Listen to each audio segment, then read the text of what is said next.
As you know, Marvel's What If kicked off its season with a banger tribute to kaiju movies by bringing the Mech Avengers to fight a monstrous Gamma Powered Horde led by the apex Gamma Beast. But episode 2 shifts gears entirely and dives right into the glitz and glam of classic Hollywood. This episode explores what if Agatha went to Hollywood, and honestly, it is nothing less than a heartfelt nod to the black and white films of the 1930s, capturing the charm and elegance of that era while introducing a fresh MCU twist. Once again, Kathryn Hahn returns as the ever-iconic Agatha Harkness, whose antics land her in a collision course with Kumail Nanjiani's Kingo from the Eternals, and the result is nothing short of a perfect blend of comedy and dazzling visuals that make this episode Marvel's love letter to the golden era of old-school cinema. So without wasting another moment, let's discuss how Agatha achieved a godlike status in this alternate reality. Before we go into our explanation, we have a very small request. If you like our content, please support us by subscribing to our channel. This is a small click for you, but for us, it means an awful lot. Thank you, and let's begin.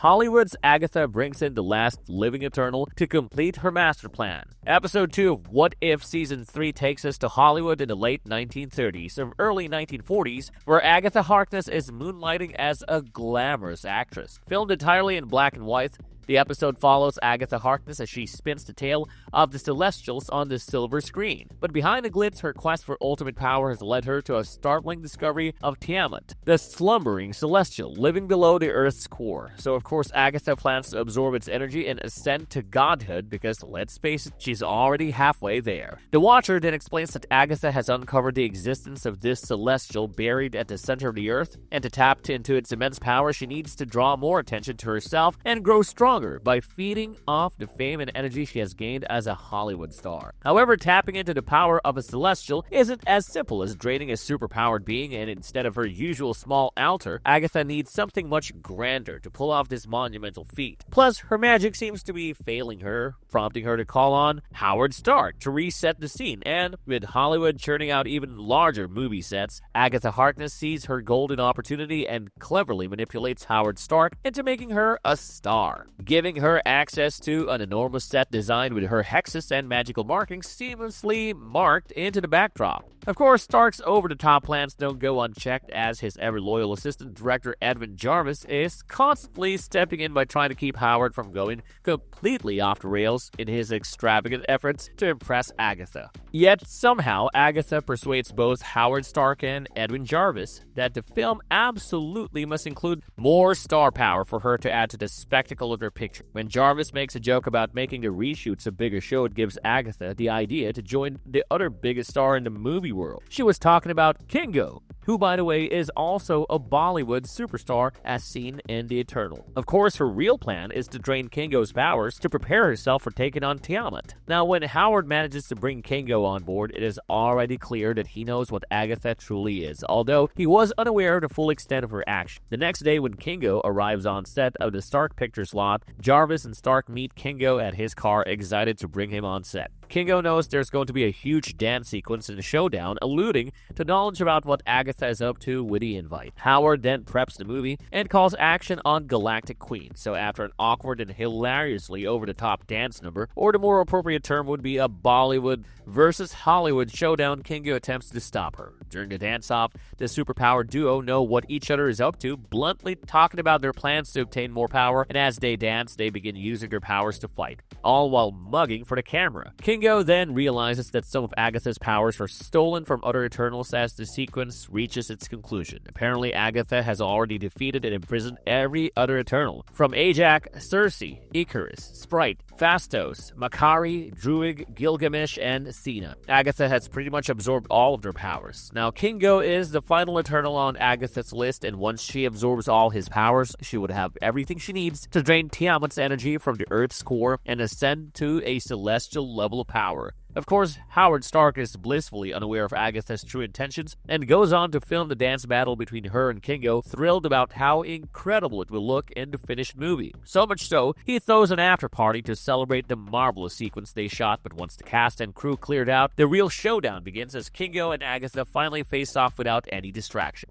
Agatha teams up with Kingo. When everyone leaves for the party at Stark Manor, Kingo and Agatha start arguing about their plans. As it turns out, Agatha left the Eternals alive, but she needs Kingo's powers to defeat the Celestial in the Earth's core. Agatha then claims her goal is to protect Earth from the rise of Tiamat, and to do so, she argues she must depower both the Eternals and the Celestial. Kingo, however, reveals that Arishem has made him the Prime Eternal, tasking him with safeguarding Tiamat so his birth can spark the creation of countless new lives across the universe. The confrontation then seems to reach a stalemate until Agatha reminds Kingo that he was not like the other Eternals because he has lived as amongst humans as a movie star. Agatha then goes on to offer Kingo an irresistible deal of a 3-picture contract to cement his place as a beloved star and her ardent promise to free the other Eternals. Knowing Kingo's love for fame and the spotlight, she then tempts him into betraying Arishem and joining her side. But just as the deal is sealed with a handshake, Arishem makes his dramatic arrival, forcing Agatha to put her plan into overdrive. Now all she needs is for Howard Stark to start filming the movie's big third act on a set intricately designed with her runes in order to finally tip the scales in her favor. So, when Agatha and Kingo arrived at the party Howard's throwing to pitch a new third act set piece for the movie, Jarvis informs everyone that after Agatha and Kingo's little stunt, the previous set has been completely dismantled. But an undeterred Agatha simply sets her sights on the Griffith Observatory, calling it the perfect backdrop for her next move. Howard, on the other hand, is still riding the high of their partnership and enthusiastically agrees to buy the iconic landmark so Agatha and Kingo can carry out their showdown. At this point, it is hilariously revealed that Howard has known all along that Agatha is a real witch. In fact, he hired her specifically to save money on special effects, which is quite a biting jab, considering Marvel's history with overworked and underpaid VFX artists. Now that Howard has also discovered that Kingo is a space robot, he is eager to inspect Kingo's spaceship in the hopes of reverse engineering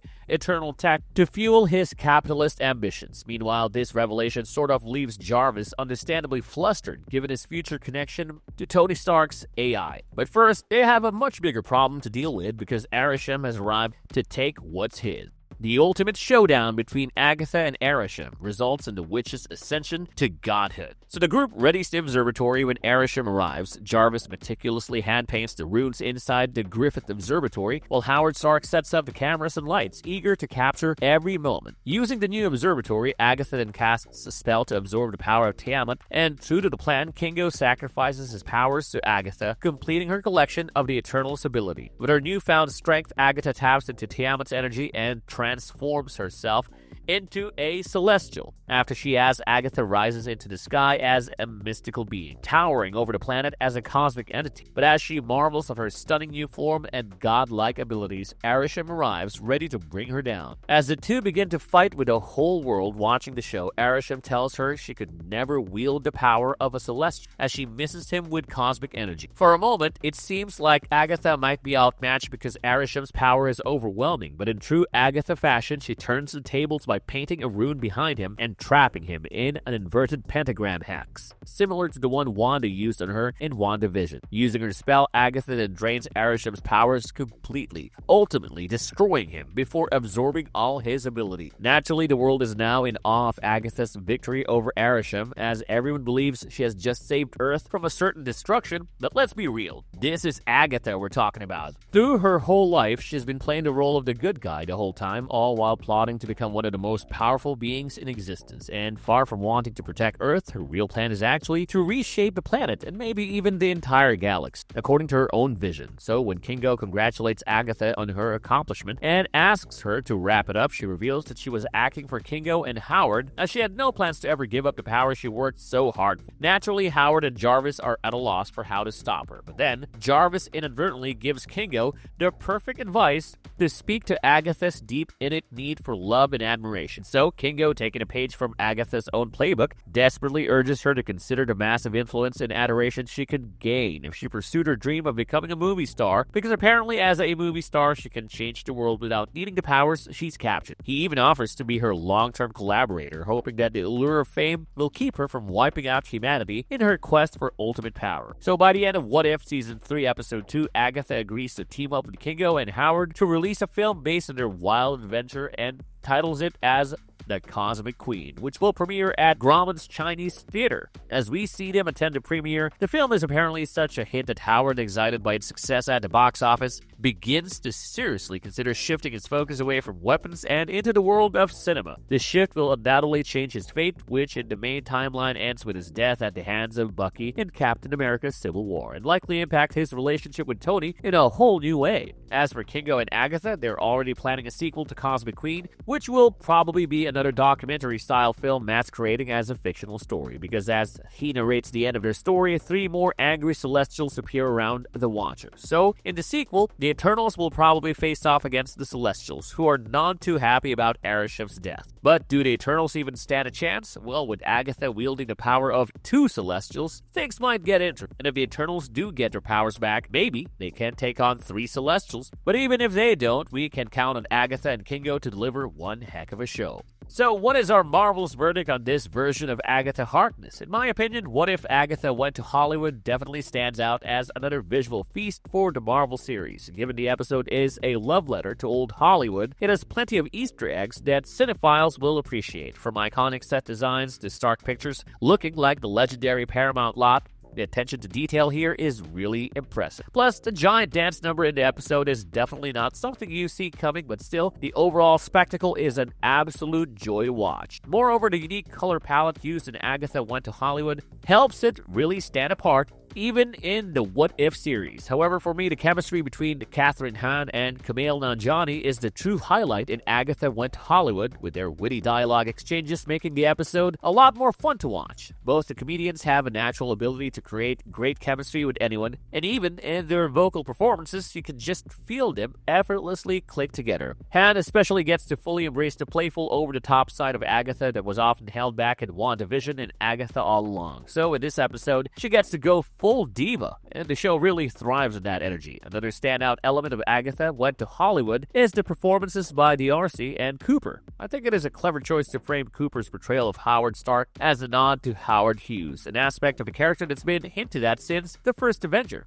And this angle just fits the character perfectly. Plus, Darcy, who had a blast in the Los Angeles setting of Agent Carter Season 2, brings that same energy here, showing us his character's role in trying to cater to every whim of Howard Stark. And it is because of these details that Agatha Went to Hollywood is one of the funniest episodes of the entire show, and a just great follow-up in the series. I seriously love Agatha as a character, and honestly have no complaints from this one as well. But that's just my 2 cents. How about you guys? What do you guys think of this episode? Let us know your thoughts and opinions in the comment box down below. As always, if you like the content, don't forget to leave a like and subscribe to us if you haven't already. Have a good one, and be safe. Thanks, everyone.